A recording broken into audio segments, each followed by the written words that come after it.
China, salib Amerika Serikat menjadi negara terkaya di dunia. Nama saya Ricky Suwarno, berdiri di atas pundak dua superpower, Amerika Serikat China, melihat masa depan Indonesia. China menyalip Amerika Serikat untuk posisi teratas negara terkaya di dunia. Hal ini berdasarkan hasil kesimpulan laporan terbaru oleh McKinsey & Company yang meneliti neraca nasional 10 negara yang mewakili lebih dari 60% pendapatan dunia. Menurut penelitian McKinsey Consulting, dalam 20 tahun terakhir, kekayaan global telah meningkat 3 kali lipat, dan China telah jauh memimpin dan menyalip Paman Sam, melompat ke posisi paling atas daftar negara terkaya di dunia. Menurut Dr. Jen Miske, seorang mitra di McKinsey Global Institute, cabang penelitian bisnis dan ekonomi McKinsey yang berbasis di Zurich, mengatakan, kita sekarang lebih kaya dari sebelumnya.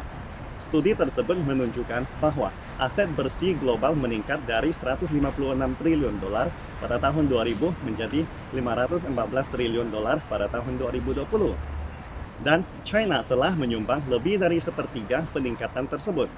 Kekayaan China telah melonjak dari 7 triliun dolar pada tahun 2000 menjadi 120 triliun dolar, yaitu sejak China masuk dan bergabung sebagai anggota Organisasi Perdagangan Dunia atau WTO pada tahun 2001, yang terus mempercepat kebangkitan perekonomiannya.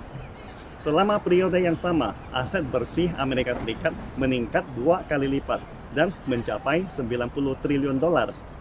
Sebenarnya, banyak negara tidak menyangka perekonomian China bisa tumbuh begitu cepat. Dan justru karena tingkat keberhasilan yang sangat menakjubkan telah menjadi salah satu alasan mengapa banyak negara barat dan Eropa cemburu dan berusaha menghentikan pertumbuhan pesat China.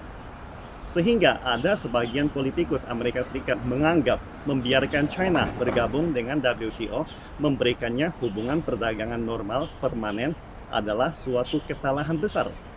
Namun sebaliknya, ada beberapa pakar ekonomi Amerika Serikat juga menunjukkan bahwa banyak negara maju termasuk Amerika Serikat telah memperoleh manfaat besar dari China. Skala perdagangan mereka dengan China jauh lebih besar dari 20 tahun yang lalu. Oleh karena itu, bagi semua pihak, aksesi China ke WTO merupakan suatu diplomasi yang sangat sukses. Menurut laporan McKinsey & Company, dua ekonomi terbesar di dunia, Amerika Serikat dan China, lebih dari 2/3 kekayaan dipegang oleh 10% rumah tangga terkaya, dan proporsi mereka masih terus meningkat. Menurut perhitungannya, 68% dari nilai aset bersih global berfokus di real estate, sedangkan sisanya berada di bidang infrastruktur, mesin dan peralatan, serta sebagian aset tidak berwujud seperti kekayaan intelektual dan hak paten. Aset finansial tidak termasuk dalam perhitungan kekayaan global karena mereka diimbangi dengan penghapusan hutang. Baik China maupun Amerika Serikat, kekayaan kedua negara sangat terkonsentrasi di 10% keluarga terkaya. Tetapi untuk langkah selanjutnya dari bagian kekayaan ini, Beijing telah mengambil jalan kemakmuran bersama dan berharap lebih banyak warga dan kelas menengah dapat bergabung dalam barisan ini. Jalan kemakmuran bersama mempunyai arti. Pertama, kemakmuran bersama tidak berarti membagi kekayaan yang sama. Kemakmuran bersama adalah pengakuan atas perbedaan pendapatan dan perbedaan kekayaan, dan pengakuan akan tingkat kemakmuran yang berbeda. Dengan kata lain, dalam masyarakat kemakmuran bersama, setiap orang menjalani kehidupan yang sejahtera dan bahagia. Standar hidup sebagian orang adalah rata-rata kaya, dan sebagian lainnya akan sangat kaya. Jadi, untuk merealisasikan jalur kemakmuran bersama adalah mendorong golongan berpendapatan tinggi untuk lebih banyak berkonsumsi. Misalnya, jika pendapatan Anda sebesar 10 juta dolar per bulan, Anda mungkin hanya mengkonsumsi sebagian kecil dari pendapatan Anda. Selebihnya, Anda pasti akan menjadikannya sebagai modal atau deposito yang disebut aset manajemen modal. Namun sebaliknya, semakin banyak aset konsumen, semakin aktif suatu pasar. Jika kekayaan hanya berpusat di tangan segelintir orang, pasar tidak akan aktif, dan akibatnya investasi apapun akhirnya gagal. Itulah sebabnya mengapa begitu banyak orang gagal di pasar saham, karena pasar tidak aktif.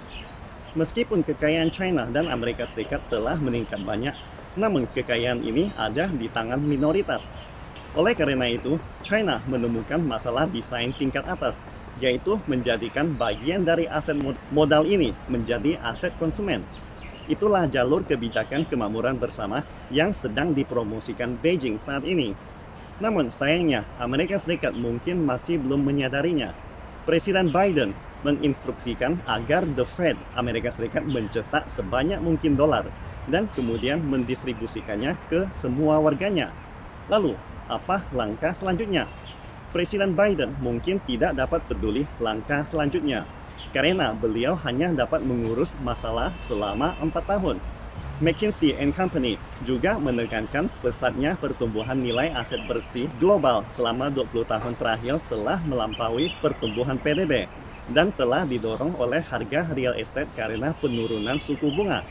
Harga aset hampir 50% lebih tinggi dari rata-rata jangka panjangnya. Akibatnya, menimbulkan pertanyaan tentang keberlanjutan kemakmuran kekayaan.